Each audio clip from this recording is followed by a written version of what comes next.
افسوسناک خبر شامل کرتے ہیں۔ مہر لیاقت علی کی رپورٹ کے مطابق گوجرانوالہ گھریلو ناچاکی پہ سسرالیوں کا بہو پہ بدترین تشدد، ایک اور ہوا کی بیٹی کا گلا دبا کر موت کے گھاٹ اتار دیا گیا۔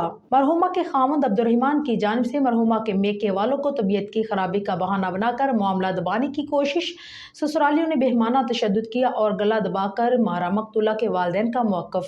تفصیلات کے مطابق مافی والا کے رہائشی محنت کش فریاد حسین کی بیٹی فرینہ بی بی کی شادی 3 سال قبل تھانہ لدھیالہ وریچ کے علاقہ نعیم پارک میں عبدالرحمان کے ساتھ ہوئی، جس سے اس کا ایک بیٹا بھی تھا۔ اول روز سے ہی عبدالرحمان اور اس کے اہل خانہ فرینہ بی بی کو شدید تشدد اور مار پیٹ کا نشانہ بناتے تھے۔